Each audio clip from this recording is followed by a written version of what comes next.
अस्सलाम वालेकुम व्यूअर्स। ये जो नोटिफिकेशन आप अपनी स्क्रीन पे देख रहे हैं, ये federal board of education Islamabad उन्होंने 9th 10th फर्स्ट ईयर और सेकंड ईयर के बच्चों के लिए अपलोड किया है।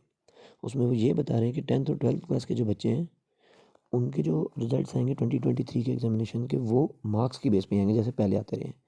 लेकिन जो अब 9th और 11th के बच्चे पेपर देंगे 2023 के, उनके जो रिजल्ट्स आएंगे वो ग्रेडिंग बेस्ड होंगे, जैसे यूनिवर्सिटीज़ वगैरह में होता है। तो सवाल ये पैदा होता है, ऐसा फेडरल बोर्ड कर क्यों रहा है? तो इसलिए कह रहा था कि ये जो मार्क्स की दौड़ लगी हुई है कि उसके ज़्यादा मेरे कम, मेरे ज़्यादा उसके कम, 998 मार्क्स आ गए तो बच्चा रो रो के उसने अपना बुरा हाल कर लिया। पेरेंट्स ने टॉर्चर करना शुरू कर दिया कि 1000 मार्क्स क्यों नहीं आए तुम्हारे, इम्प्रूवमेंट देने में लग गया बच्चा। तो ये चीज़ जो है ना, एक नेगेटिव जो है वो पॉइंट लेकर आती है समाज में। तो इसलिए फेडरल बोर्ड ने ग्रेडिंग सिस्टम को इंट्रोड्यूस करवाया।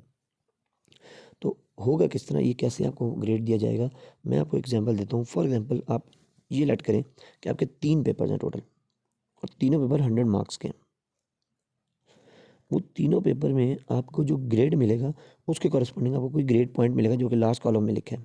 जैसे फॉर एग्जांपल, अगर 100 मार्क्स के 3 पेपर हैं आपके आपके एक पेपर में मार्क्स आ गए 95 to 100 के दरमियान, मतलब 96 आ गए, 97 आ गए, चाहे 95 आ गए, तो आपको उस सब्जेक्ट में सिर्फ ग्रेड मिलेगा A++। और उसके ग्रेड पॉइंट मिलेगा, ग्रेड पॉइंट एवरेज GP आपको क्या मिलेगा, 5। फिर दूसरे सब्जेक्ट में आपके फॉर एग्जांपल ग्रेड आ गया B++, यानी आपके मार्क्स आ गए 84% या 80% के दरमियान, 82 आ गए, 83 आ गए, 84 आ गए, 80 आ गए, 81 आ गए, कोई भी आ गए, तो आपको ग्रेड पॉइंट एवरेज मिलेगा जी 4, और ग्रेड मिलेगा B++ उस सब्जेक्ट में।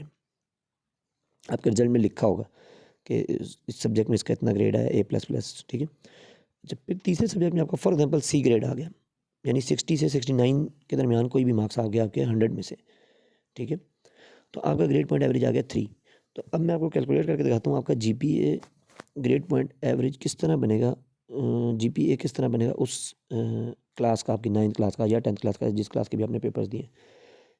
सबसे पहले आपने ग्रेड लिए 5, फिर आपने ग्रेड लिए दूसरे सब्जेक्ट में 4, फिर आपने ग्रेड लिए 3, टोटल आपने ग्रेड पॉइंट्स लिए 12। तो ग्रेड पॉइंट एवरेज आपकी कैसे निकलेगी कि आपके एक सब्जेक्ट के टोटल मैक्सिमम ग्रेड पॉइंट्स कितने ले सकते थे आप, 5। टोटल 3 सब्जेक्ट के मैक्सिमम कितने होते हैं, 15। 5 + 5 + 5, 3 पेपर्स हैं तो 15। तो अभी आपने कितने लिए, 12। तो आपने जो भी ग्रेड पॉइंट्स लिए हैं, ठीक है, उनको आप डिवाइड करेंगे टोटल ग्रेड पॉइंट्स जो आपके पास अवेलेबल थे उस पर, तो 0.8, इसको मल्टीप्लाई पे करेंगे 100, तो आपके पास परसेंटेज आ गई 80। अब 80% आपका परसेंटेज आई है 80%, ठीक है, तो 80% के लिहाज से आपका ग्रेड क्या बन रहा है, B++। तो आपको जो GPA मिलेगा, ग्रेड पॉइंट एवरेज जो मिलेगी, सारे सब्जेक्ट की जो एवरेज मिलेगी GPA, वो आपको मिलेगा 4, ठीक है। 80 to 84% के दरमियान आपको क्या मिलता है, ग्रेड पॉइंट एवरेज 4। तो आपका GPA आ जाएगा इस 9th क्लास का 4 2024 में, ठीक है, सॉरी 2023 में। फिर जब आप पेपर देंगे दोबारा नेक्स्ट ईयर, अगर जो फर्स्ट ईयर वाले वो 12th के देंगे, जो 9th वाले वो 10th के देंगे, तो अब की बार क्या होगा, अब की बार जो इसी तरह सेपरेटली उनके पूरी 10th क्लास के जितने भी उन्होंने सब्जेक्ट्स दिए होंगे, उन सब के ग्रेड पॉइंट्स ऐसे ही ऐड होके उनके पास, फॉर एग्जांपल उनके पास अब की बार ग्रेड पॉइंट एवरेज आ गया 4.3। तो 9th में कितना था, 4, 10th में कितना आ गया, 4.3, टोटल कितना आ गया, 8.3। तो जो भी आपका दोनों का ऐड करके आया है डिवाइडेड बाई 2 करेंगे तो ये बन जाएगा आपका 4.15। इसको कहते हैं कम्युलेटिव ग्रेड पॉइंट एवरेज, यानी CGPA, ठीक है। तो यानी आपका 9th और 10th का मिला के CGPA आ गया 4.15, ठीक है ना। यानी इस तरह होगा कि दोनों दोनों क्लासेस 9 10 के दोनों के GPA को ऐड करके डिवाइडेड बाई 2 करेंगे तो आपका एवरेज आ जाएगा, कम्युलेटिव GPA आ जाएगा, CGPA जिसे आप कहते हैं, ठीक है। तो इस तरह आपकी मार्क्स आपको मिलेंगे, आप ग्रेड्स आपको सॉरी मिलेंगे, ठीक है। तो टोटल आपका CGPA आया है दोनों 9 10 मिला के मैट्रिक का 4.15 आउट ऑफ 5।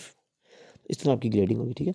अच्छा, साथ ही दूसरी नोटिफिकेशन है प्रैक्टिकल्स के बारे में। ये इसमें क्या बता रहे हैं, इसमें ये बता रहे हैं कि अभी इस साल जो प्रैक्टिकल्स होंगे, जो 10th में बच्चे और जो सेकेंड ईयर में बच्चे, उनके तो इकट्ठे हो जाएंगे, लेकिन नेक्स्ट ईयर से ये जो प्रैक्टिकल हैं 2024 से ये सेपरेट हुआ करेंगे। मतलब 9th क्लास के अलग हुआ करेंगे, 10th क्लास के अलग हुआ करेंगे। यानी जब बच्चा 9th में होगा तो वो 9th के बोर्ड के पेपर्स देने के बाद 9th क्लास के प्रैक्टिकल्स देगा, ठीक है। उसके 550 में से टोटल मार्क्स उसको पता चल जाएंगे जितने भी होंगे 9th क्लास के रिजल्ट में। फिर जब वो 10th पढ़ेगा, 10th के बाद जब 10th के पेपर देगा तो फिर 10th के प्रैक्टिकल सेपरेटली देगा। इसी तरह फर्स्ट ईयर सेकंड ईयर भी, ठीक है। तो इन दोनों नोटिफिकेशन का ये मतलब था, बच्चे क्वेश्चन करते रहते हैं तो इसलिए मैंने सोचा क्लियर कर दूँ। बाकी good luck for the papers. Thanks for listening, thank you very much.